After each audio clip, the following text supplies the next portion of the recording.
listening to the Budget Overland podcast, where we talk everything overlanding, have guests on regularly, and even have a bonus show on Mondays called Overland Shenanigans, which it's like it sounds, a bunch of shenanigans. Stick around, see who's on today's episode.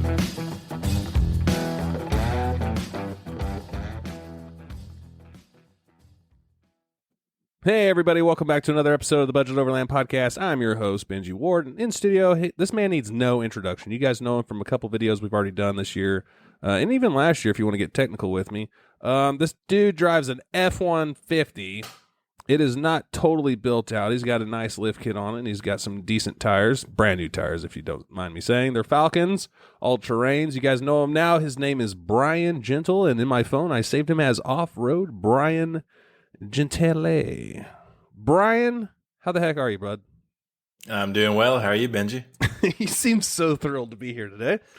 It's super. It's like freaking 9:20 at night. You just got the kids put away about an hour ago. We've been dicking around with the audio for a minute because of a couple episodes ago.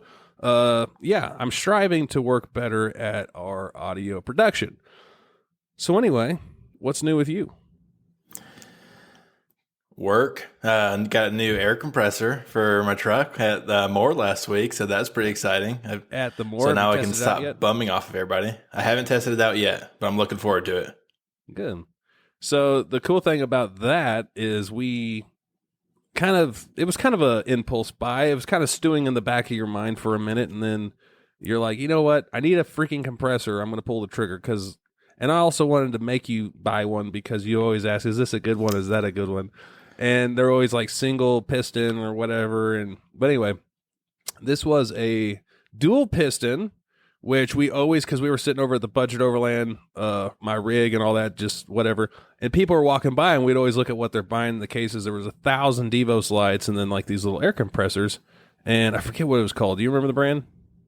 Stop and Go? Ready Go or something? Yeah, something like that. And so we were like, that's the one. Everyone's buying it. Somebody said it was X amount of dollars. And we're like, that's a smoking deal. Let's go find it. So we walked inside the expo. If you were there, that's like, I don't know, 1 million square feet. So we walked through all that. And then outside, we walked through like 6 football fields to try to find this thing. I gave up on you because Kate, my wife, went down to Golden Dragon, which was only about 15 minutes away, to get spicy ×3 all white meat Young's chicken. And very good. As soon as I knew that was back at my rig, I was like, you left going me. To eat. Screw you. And anyway, you went back inside to buy it, and then you came out and you found us, and we were chowing down. So yep. I thought that was a good purchase. I mean, do you feel good about it? Oh, yeah. You know, we've been a few times now, and I'm always twice in my truck.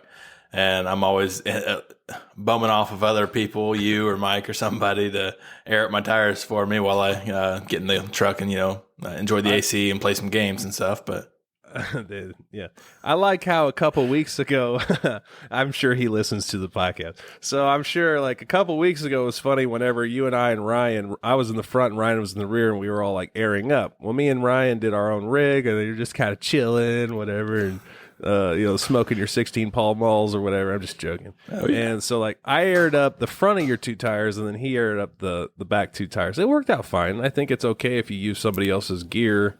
It's one less item for you to bring. However, it's kind of like that guy who always mooches all the time, but we just keep that score inside. And when you're not around, we're like, gosh, can you believe Bryan always wanted to air up? I knew it. So I got my air up tool now, and I got an air down tool. So I'll be able to get up and down all on my own now, like a big boy. Why would you want an air down tool? You want to elaborate on that? Well, I went on a trip this one time, and it was raining real bad, and the one that I had didn't work too well, and everybody left me in the rain. It was pretty cool. I was soaked, and I was like, I've got to find something better. What I was doing was not working. So finding an air down tool at the same booth as the compressor. So yeah. I was excited. So normally for me, whenever I'm with a group, and it's hard because I know you. I've known you for a while. I've known, Robert went with us. I did not know Ryan, but I always tell people, it's like, you're responsible for the rig behind you. and then the rig in front of you is responsible for you. So if you can't see that person, you can't see the guy behind you, you need to slow down, you need to stop, whatever. Well, me being in the middle of a lightning storm and torrential downpour, I was like, all right, we're all aired down, let's go. I walked up to each. There's only 3 vehicles, folks, so it's not like I was walking a mile. I was like, oh yeah, you guys good to go? Went down 2 cars. You good to go? Oh yeah. Brian's good. I know Brian. He's probably sitting in there saying, hurry up, let's go. And so we all drove off, and about, I don't know, a few hundred feet, I was like looking, in my mirrors and everything. I was like, where's Brian? And Ryan's like, well, he's not behind me. I'm like, well, we got to stop now. Somebody needs to go back there and check on him. He goes all the way back to check on you. You're still on your first tire, airing down on the passenger side. And I felt like such a prick. I'm like, out of everyone, I've known you the longest, and I would consider you more of a friend, not to throw shade at them, but it's like, what a dick move to bring Brian all the way out here. And I'm sure Brian was like, well, you son. And he said, no, Brian's got an umbrella. Did you bring a chair too, or did you just... You kind of set up camp down. I had to get a little comfortable because the tool I had was slow as balls. So it took forever to do one tire. It was pouring as hard as it's ever poured. Like, I swear it was bad. So the rain jacket I had was drenched. So I was like, all right, screw them. They're gone. I'm going to get my umbrella out. I'll catch up at some point. And I'm sitting there with my little umbrella that wasn't really big enough either, crouched my fat butt down to air the tires down, and it's running down my back. I was completely drenched. Anybody that watches, because obviously this is kind of the reboot of Budge Overland Podcast, but if you follow any of the socials or anything, there's always that commentary of the moderate trails with Benji. He kind of sugarcoats things. And now it's now he just leaves you behind. So it's no one's ever going to want to go on a trip with me, which I find funny. But at the same time, it's learning curves, folks. Just don't dive into... Anyway. So let's back up. This is 2023. This trip happened a month ago, probably. How the heck in the world did you get involved with overlanding? Let's just go back to the basics. I'm pretty sure it was 2018, 2019 when that trip happened. What led us to that trip? If you want to go ahead and just do a backstory to all this. Sure. So I think it was 2019. It was you, me, and another guy. We went down to Arkansas to go see some trails down there, and you had a 4Runner, and you just sold him a 4Runner from your deal. So we were like, hey, let's go trailing. Let's go have some fun. And you tagged me along, probably a sympathy thing. You're like, that guy looks lonely, so let me see if he wants to come along. But so I'm riding along with you, and we went and we got to do some pretty fun trails. Again, it was pouring on that trip too, and we get to a spot about the same time of year. It was about May. It was about May, April. I think it was May. Yeah. So it was a good trip, though. We had a bunch of issues. We got stuck for a while. We got poured down in the rain, so where we had to kind of cook underneath your tailgate, and it was a little rough, but we had a great steak. That's probably the best steak I've ever had in my life. 2 pounds of butter, and I don't even know what kind of cuts those were, but they were at least 2 to 3 inch thick cuts. It was almost a boil in butter. It was awesome. Oh yeah, it was good.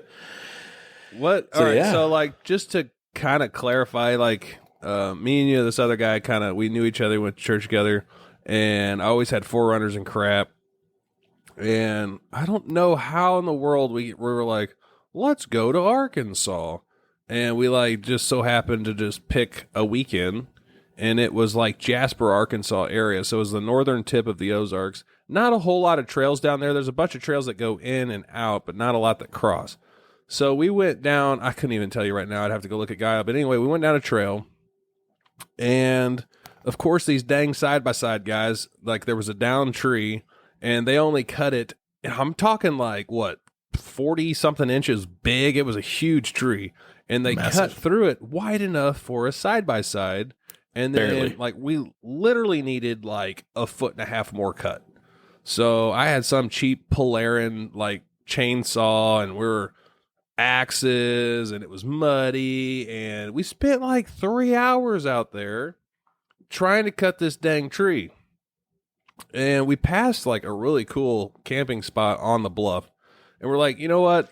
Let's call it quits. It's about to rain. It's getting dark. Let's go up the hill, set up camp. Well, by that time, it started pouring down rain, and we had to go uphill in the mud and everything. But that's probably one of the best memories as far as like experiences with friends and camping I've ever had. It's like something so fresh on my brain because it was just so hairbally, off the cuff, kind of roll with the punches. And it was just like, we made it work. We had little gear. Like this was back way, like probably whenever I was kind of starting out in this overland realm. No. And the other guy had nothing. You were riding with me and nothing. Like I think you were in a ground tent. I was in a ground tent. I think he slept in his rig. I'm not even sure. Maybe a hammock. I don't even know.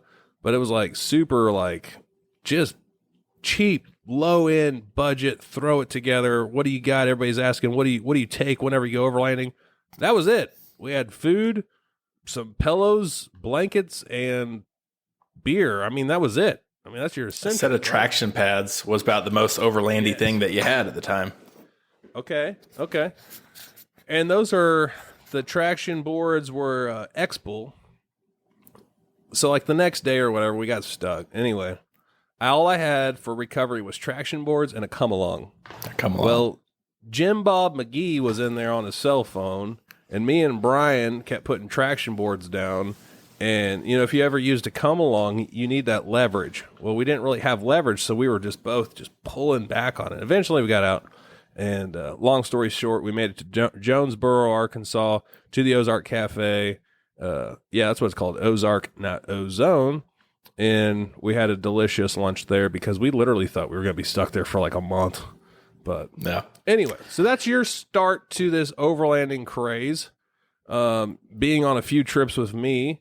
Did you ever go to Rendezvous in the Ozarks with me? No, I haven't been yet. Okay. So tell us about making the move to where you're at now. You've got an F-150. You've had it forever.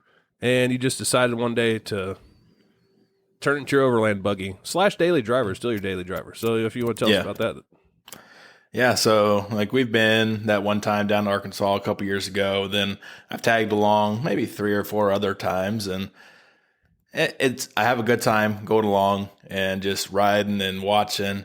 No risk to me. I don't have to worry about breaking any of my stuff. That's cool. But at a certain point, you're like, I want to try this myself. I've got an old truck. My wife's been getting on me about getting a new vehicle at some point. So I'm like, all right, let's do something fun with what I got.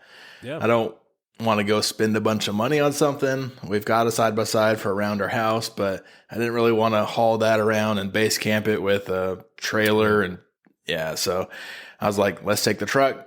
And I've had all sorts of different ideas. I'll just sleep in the back seat. Didn't work. I'm too big for that. And I'll sleep in the front seat. No, that's no better.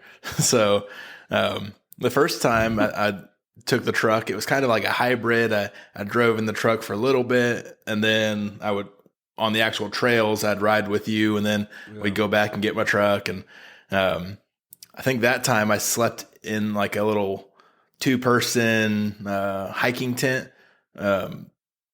And it was pouring rain again. Every time we go, it seems to pour rain. So this is, if people want to reference, you can go to the Budget Overland YouTube channel, and I believe this was in November, and I don't know what the title of the video is. I'll put it in the show notes. But that's whenever you were bone stock, you would camp with us, and you had like a 2-person tent. You threw it in the bed of your truck, and it's pouring down rain. Anyway, it's funny. Go check it out. And then we did another trip. Well, go ahead. Just keep telling your story. Yeah. So, I mean, after doing that one where I kind of got the touch of using my truck, and I was like, all right, I went down like one little bitty trail, and I needed to get a little bit of a lift before I went much further, and some better tires because I had some old Gentle grabbers that were on their last leg too. So I was like, all right, Benji, we've been having fun. So what do I need to do to take that next step? I don't want to spend a bunch of money. I'm very frugal. I want to just start with what I need.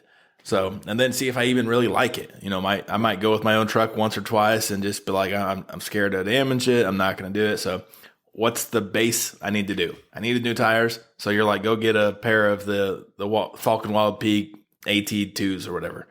And of course I'm like, all right, well, what size is that? And I don't know nothing about trucks or nothing. I'm a computer guy. I do technology and I don't know nothing about. He built the website, folks, budgetoverlandportal.com. Oh yeah. So you're like, all right, you're giving me a bunch of pointers on get this and that. And you're like, all right, now don't do the puck lift for your truck. We want to do an actual strut lift and go ahead. And I'm like, okay, well, it would take me too long to get that for our next trip that I wanted to go on. So I go with the puck lift. Immediately broke like two struts or two of my axles and just the boots, not the actual axle. It was a really rough ride, so we ended up recently upgrading to some Rancho quick lifts, I think they're called, and they've been riding much more comfortably than my stock struts with the puck on top. So what's funny about this trip is because we did a lift on your rig 2 days before we were leaving, and then you still had to go get an alignment and tires installed. So what's funny about that, we managed to do all that. And we're north of, we went to Glade Top Trail. So we went, we're about an hour, probably 2 hours away from Glade Top. And no ice, no snow, no nothing. But however, the night before there was an ice storm, all this weird crap. And we met with Mike Adams from Little Rock, who drove up and met us. Was it Friday evening? I think it was Friday afternoon. And we met him there, and it was like a sheet of ice. It wasn't like soft powder. It was like a sheet of ice everywhere. And I was very concerned because this is Brian's first time kind of, quote unquote, driving a full-size pickup off, onto trails, not like a side-by-side, a full-size pickup. And I'm like, and I didn't know Mike from Adam. That's funny, but I didn't know Mike from Adam, if you get that. So I'm like, do these boys even want to wheel this weekend? Or are we just going to be crashing into trees and potholes and whatnot? So anyway, that was another video I'll put in the description below. And that weekend was really fun. No carnage. I think we all did really well. And Saturday, it actually started to warm up and melt, turn to slush to where we had traction. And, we had a heck of a weekend. That was fun too. And just the scenarios that you don't throw a fit. Like some people throw a fit. Like, well, I can't do that. You're just like, okay, let's, point and go. Let's be careful. I think that's great. And I think a lot of people would not. They would have been, especially going down the first hill. It was 509 on Glade Top, and that's like kind of nothing but downhill, the first half of the way. And, I think we all did fantastic. And then that was a great weekend. Yeah, that was a fun trail. And so I broke my truck in with that. Didn't break it too much. Just some old maintenance stuff that needed to happen on my truck. It's a 20-year-old truck almost at this point. And so it showed me that my truck could do what we needed it to do. We wanted to go down some trails. Nothing wild. We don't do anything dangerous or crazy, but it was fun. We got to go see some cool areas that a lot of people don't get to go see. So that got me interested enough that I'm like, all right, what's the next step? What do I need to start buying? I need a tent. Okay, let me get a better tent. So I ended up getting a good deal on a Gazelle T4 that I'm excited to try out now. And so I'm starting to build out my list. I don't want to jump in. I've driven with you several times, and a pointer that I'd give anybody starting out is find somebody that's already got everything, so you can kind of go along and learn from that. Because you go to Moore and you see all these amazing rigs that have every gadget you could think of. I'm starting out, so learning what I need from all that, and of course the podcast and riding with you. So it's just fun. So I've been having a blast with it. So me, Taylor, and Jacob, Taylor with Diamond State Off Road, Jacob with Eagles Overlanding, we were able to walk in there kind of before everybody opened up. We're just, those guys were doing some filming and stuff. And I was like, this is my second year at the event. This is probably my third full year of calling myself an overlander and all this stuff. And I'm like, I'm talking to these guys because we're kind of in the same boat. I'm like, this can be like super overwhelming to show up to a show like this and be like, well, dang, I ain't got 160 grand to spend on this rig or whatever. But it's like what I always tell people, we're on a journey, we're on a different whatever. Your budget's going to change more or less. It depends on what it is. But really the essentials are means of transportation, your food and shelter. That's it. I mean, do you need a 6-inch lift? No. Do you need 40s, 37s? No. Do you need, all this fancy crap, light bars, whatever. And I think for us, like my job or my goal is to just educate people into getting in and getting out, do it responsibly, and eventually you will move up. It's just like right now we're just on different playing fields or different levels of this thing called overlanding. And you guys know where I stand on the word overlanding. It's just a cool name. It kind of describes a whole bunch of things wrapped into one. So don't get too literal on that meaning when we say it. But anyway, you go into more, and that's what it is. It's a show to show the consumers, like, hey, check out this product. This is how cool it looks on this $150,000 rig. Blah blah blah blah blah. Kind of, it's like a impulse buy. That's a show. It's not. You're not going to pass most of those things on the trail.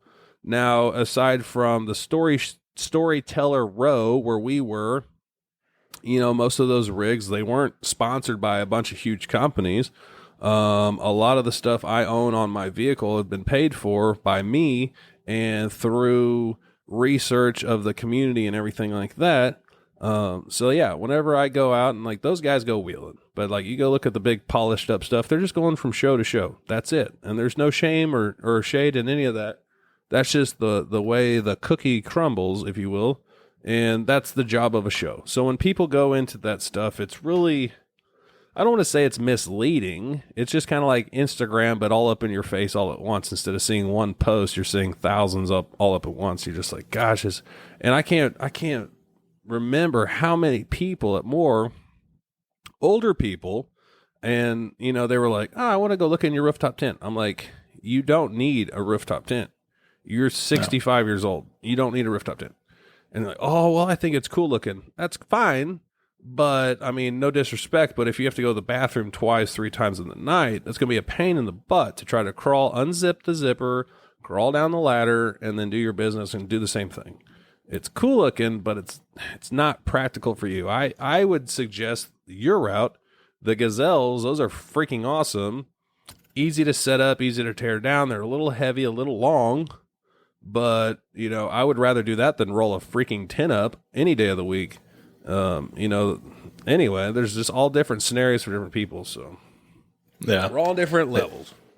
You're right. The More Expo, it was super cool, but somebody like me going into it, if I hadn't gone a few times with you and already had a lot of these conversations, I'd be thinking I got to buy all these things that everybody else has, but it's not. So, and a bunch of people that we talked to that were coming in were just like, yeah, I'm just thinking about getting started into this. And yeah, it's true. I'm just interested in seeing what this is about. So it was cool getting to be one of the first rigs coming in, me sitting with you at yours, and to just show that you have, I think you've got a really cool rig, but it's not one of those completely decked out like a lot of them are.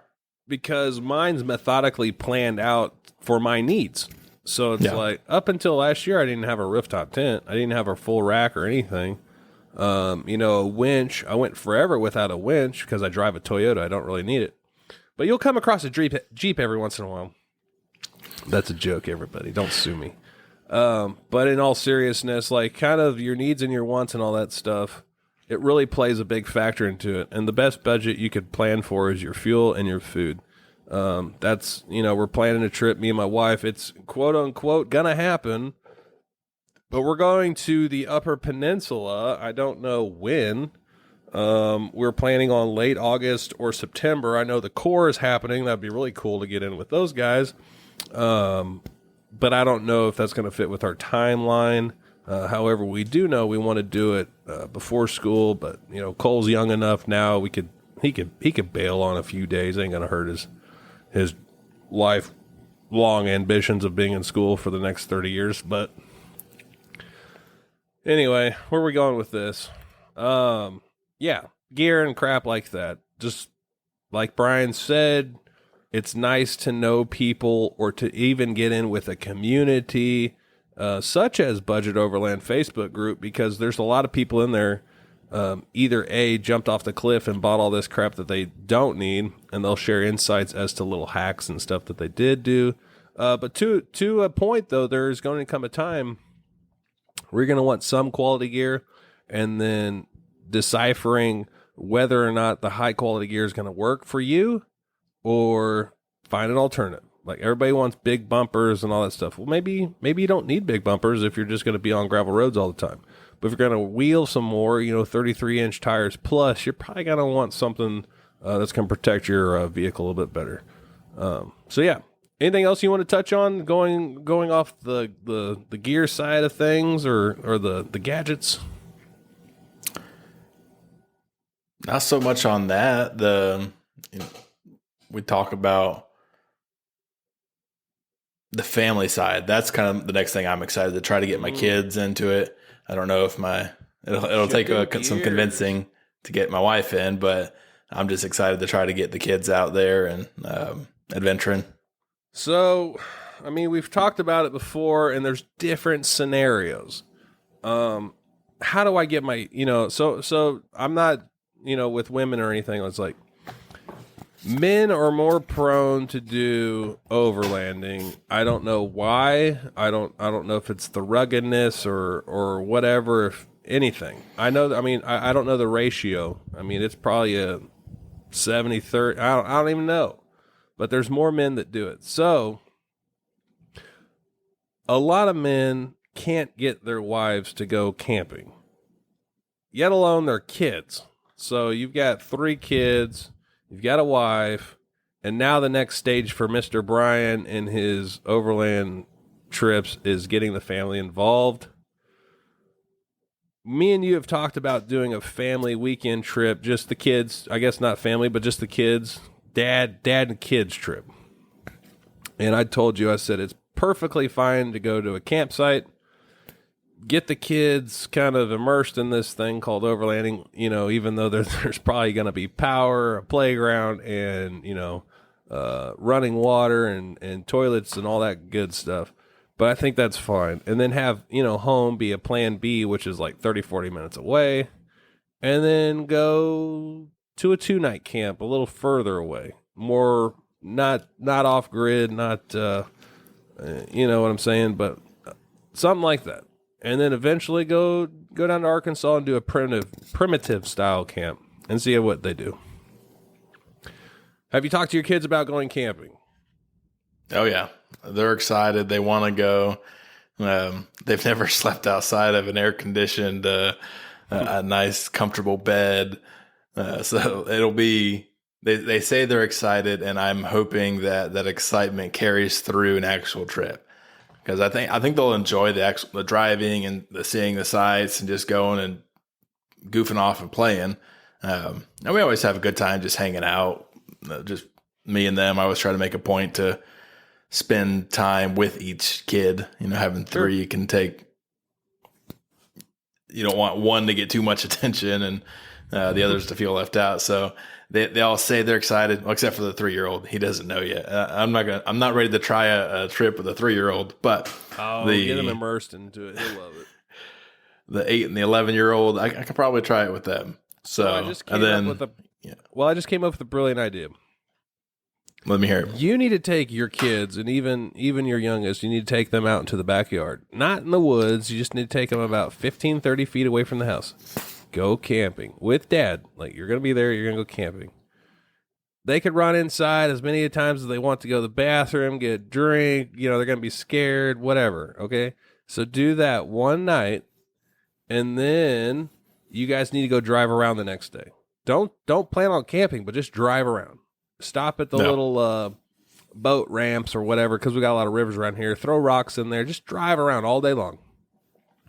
And then the next weekend, or 2 weekends, maybe let it stew a little bit. And then the next weekend, like I and our kid, my son can go, and we could do something kind of local like that to where we could drive around the next day and it kind of click with your kids to where it's like, you know what, it wasn't that bad. You know, we're just doing the same thing we did a couple weeks ago. And then we'll fool them in about 3 weeks and we'll all go down to Arkansas or something. Perfect. Yeah. Once we're riding together and they like to play with the Midland, I think is the microphone name. The radio, yeah. Yeah. So they like to get on there right now when I'm driving them to school and whatnot and just start playing with it. So I'm sure they will chat endlessly on the trail. But did you guys ever get any other like communications from that? It's GRMS. You guys get any other people talking on them? Every so often you'll hear some kids on it or like hospitals. If you're driving by there, that's where there's some of them Weird. use it. Probably custodial people, maybe. Yeah. Or security. Heck, I don't know. That's fun though, man. It gives it, like, I remember back when I was a kid in the 90s and stuff, like my dad had a giant CB radio in the camper, or not a camper, it was like a full blown like van pulling a camper. And, you know, that was communication between truckers and stuff. It still is today, but back in the day it was very, you know, whatever. It was good to have because if there was a wreck or something, they could all say, hey, look, man, there's a wreck up here, mile, blah, blah, blah. And so I remember talking to the truckers and stuff, and they probably think, who gave this kid a mic? But either way, it's all fun. Yep. The kids will like it at least. What's your plans for 23? Like, as far as your overlanding with or without your kids, anything personal, like ready for Bryan to do something. If like it wasn't anything to your family, anything that involved anybody else, what does Bryan want to do for 23? It could be a couple things. What's one major thing you just want to check off this year in overlanding? It could be gear, it could be a trip, it could be whatever. I haven't really started making that mental note yet. I know, so like I said, I wanted the tent, I wanted the air compressor, I wanted an air down tool. Those were kind of the 3 things that I had on my list, and I've checked them off here early in the year. So one, I want to go try them all out and use them. Yeah. But one of these days, I'd love to go to Colorado or, like I said, the Upper Peninsula and go see some. Like we've lived in a beautiful part of the country here in the Ozarks, but I want to go see more of the country outside of Missouri and Arkansas, and so I'd love the idea of doing a longer trip, like we've talked about, and what I've seen, like the Independence Overland guys, what they were just doing, and it just looks like a ton of fun. So I'd love to try an actual longer trip where it's more of the overlanding, you know, relying on my vehicle for 4 or 5 days, maybe. Yeah, so that's a good point. Like you and I met Tyler and his wife from Independence Overland, and they're out of Colorado. But what I didn't know is they came from the Midwest, which is like in our backyard, literally. And man, what they say, like the flat tops or something out there. I want to go see that. That looks cool. I don't want to do Black Bear Pass or Eminence Pass. I don't want to do the cookie cutter trails. I just want to go somewhere scenic at my own pace. I'm not going to hold up a trail or anything. I just want to go at my own pace and just enjoy the freaking, like the colors out there are insane. I guess that's why they call it colorful Colorado, because of all the colors out there. Do they now? Something. So yeah, man, that's good goals. I like longer distance trips. Is what you're saying? More vehicle dependent travel trips. Yeah, give it a bit more of a go. Right now, we've played it pretty safe. We're always just down the road from home, a couple hours, 4 hours away down to spot, which is fun. I still enjoy that, but it'd be cool to go out of state and out of our geographic. Yeah. Whatever the word is for how our word is. Security whenever you're an hour or 2 away from home and you're like, you know what, the weather sucks. I'm going to tap out and go home right now. There's a totally different feeling. Either that or you're going to be out somewhere and you're like, do I spend $200 on a hotel tonight because I don't feel like it, or tough it out, or do I just start heading home? There's all these mental scenarios, and I don't know, everybody's different on how they react to this crap, but I've been there too, man. Like the middle of the night, like hopping in my car, I'm like, dang it, I can't lay my seat back because the fridge is back there, and it's like I got 3 hours left. If I can make it till dawn, I'll be good. But whatever, dusk, I meant, not dawn. I'm not gonna sleep all day in the car. All right, man. Anything else you want to talk about? We're coming up on like 35 minutes, which has been great. Anything you want to talk about? Nothing comes to mind. I mean, we've talked about doing a bunch of different things, so we'll have plenty of content for future. But Yeah, let's talk about that. So, if for anybody who doesn't know, Bryan's got he flies drones.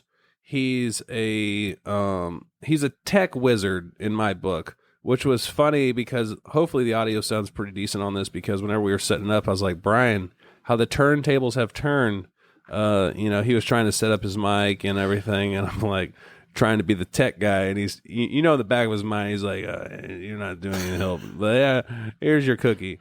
But anyway, it was funny because Bryan's that tech guy. I'm calling him for anything techie. And like I said earlier, he did the website, budgetlandportal.com. Go check it out.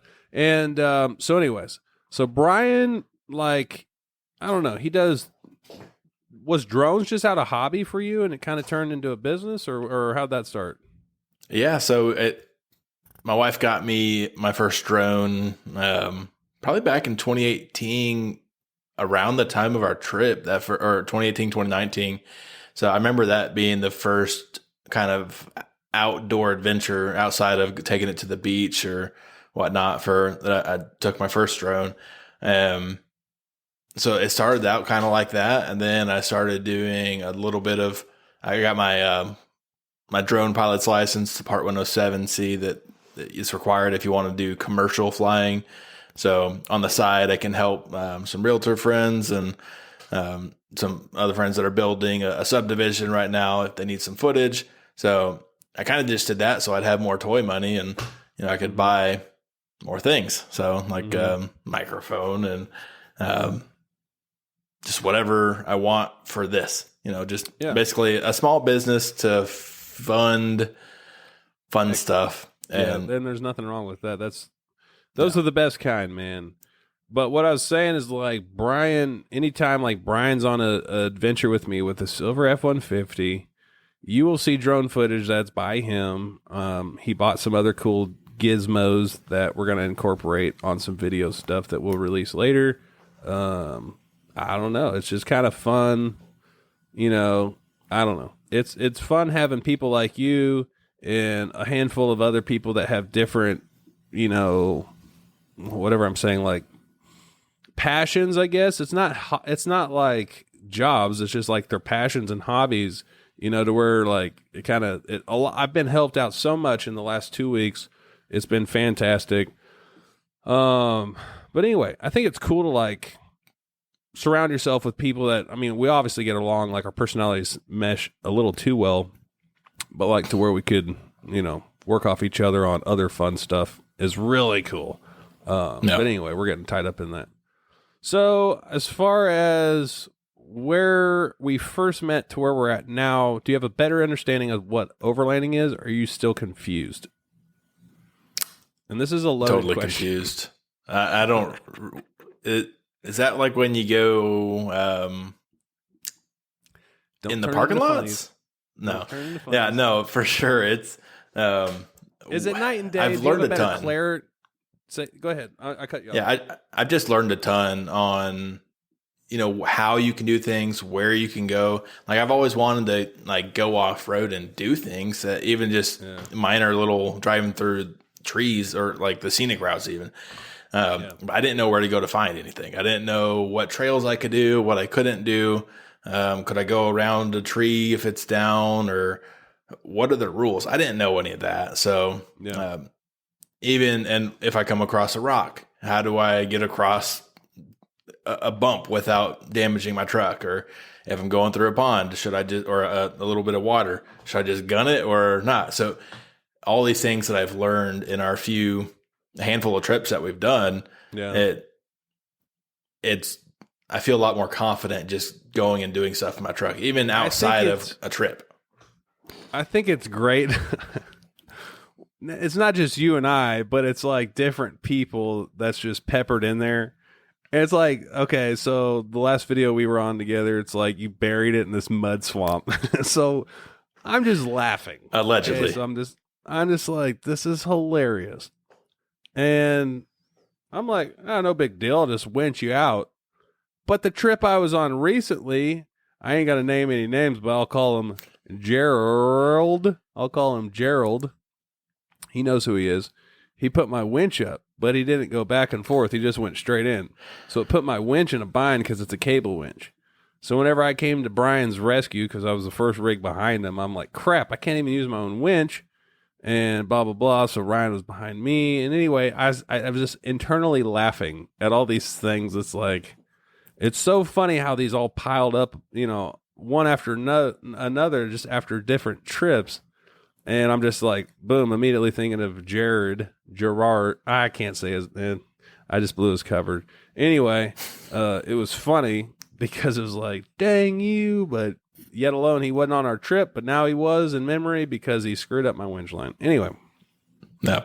Stuff like that comedic because it's like, to you, it could have been a big deal, but I knew that like you didn't care because you were like, yeah, we'll get out of this. But like most people would have freaking like they would have panicked and stuff. But I thought that was funny the whole time. Yeah, it was fun. It was a mess. It was a big muddy mess for sure.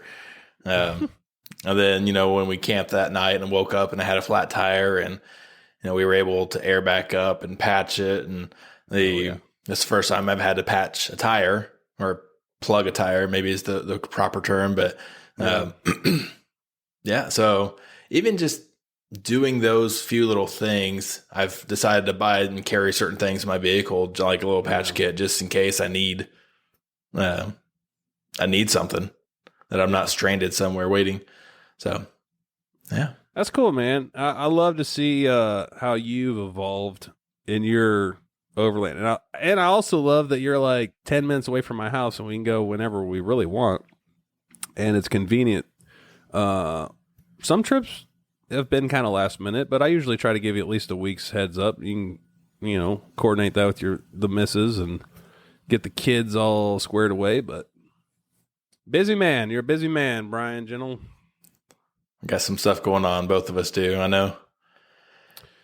Yeah, it's all good though. It's just I love it. I love it, every bit of it. Wouldn't change a thing. Oh yeah. So, outside of being a comedian full time, any takeaways from this show you want to get across to anybody, or we're gonna wrap it up here? Any words of wisdom from Mr. Bryan Gentle? I just say don't be scared to go out and try it. I mean, don't be stupid. Go with somebody who knows what they're doing. But you don't need anything fancy. I drive a 2006 Ford F-150 XLT. There ain't nothing special about the engine. Yeah. I've not modified anything on the truck besides the lift and tires for our first trip. It handled fine. You don't need to have a ton of money poured into a vehicle to go have fun with a couple guys and just go do some trails and just camp out for the night. I've learned that y'all don't just like pack sandwiches and you're like, all right, we're going to do our 3-course pasta dish that we're going to cook the pasta here on the trail. And heck yeah. So there's good eats and good times. And it's just been a really cool community to get plugged into. Yeah. This is for sure like my journey the last year and a half, obviously because of, I've started Budget Overland in 2021, and the trips that have come from that, and the expos and all the trips and meeting random people. I mean, I have gained probably 30 to 50 friends, not like as close knit, as some others, but it's like people I could call on, like, hey man, I'm in your neck of the woods. You want to go have a burger? And that person be like, heck yeah, I want to have a burger. It's like the camaraderie and friendship, like that's bloomed, if you will, without sounding super weird. It's like a cool feeling, and to call it like a home base, if I have a serious question, I could reach out to anybody without feeling, embarrassed or whatever. And I don't get embarrassed, but like I'll post stupid stuff all the time. That one picture I posted of us using your spare tire underneath your truck to level it allegedly because we dropped your axle housing down. Everyone's like, "Ooh, you trying to reset a bead?" And we're like, No, we're trying to put some blocks underneath the spring. Yeah. It was funny. Anyway, aside from that, I think the community's great, blah, blah, blah. Go have fun. Don't do anything stupid.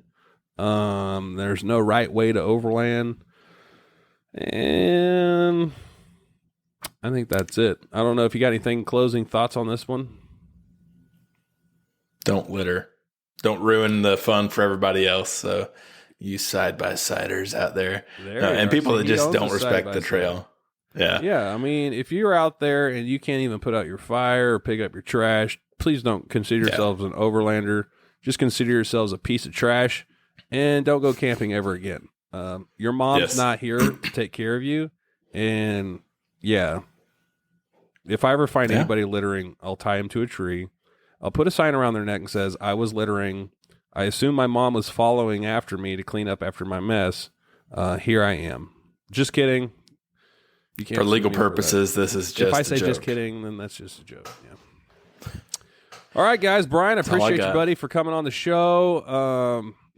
budgetoverlandportal.com. Go check it out. You can go to all the links. We've got links to Patreon, the Facebook group, Instagram, YouTube, the podcast, all the jazz. If you want to be a part of the Facebook community, go to facebook.com/group/budgetoverland. You'll have to answer a few questions to get in there. That's the hub. We're about 42,000 as of today's recording. And the cool thing, I'm not pushing Patreon really hard, but like the cool thing about Patreon, once we get to a certain point on certain levels, we're going to do giveaways. And I've learned this from the Snail Trail 4x4 Off-Road podcast. They do like certain giveaways X amount of times a year. And they're not like cheap little giveaways. It's like kind of your buy-in giveaways. So I really want to get to that point. Currently, we only got 2 Patreons, blah, blah, blah. And you're also getting extra content in there as well. And some cool little physical features too. Not, I said that wrong. It's probably more like the stickers and the merch part that I was getting at. Anyway, go over there, head it out, blah, blah, blah. I like saying blah, blah, blah a lot. Blah, blah, blah. Work on that. It is from that movie, Hotel Transylvania. Blah, blah, blah. Have a 3 and 4 year old figure it out. Yep. Guys, on the next episode, I appreciate you so much. Go over to Apple Podcasts, leave a review. Goes a long way over there. Hit subscribe, hit the whatever like button. Tell your friends about it. Hey, if you don't want, anyway, I'll shut up. Guys, cue the music. We'll get out of here. Have a good week. Be safe, be smart. Don't do anything stupid. Don't talk to strangers. Bye-bye.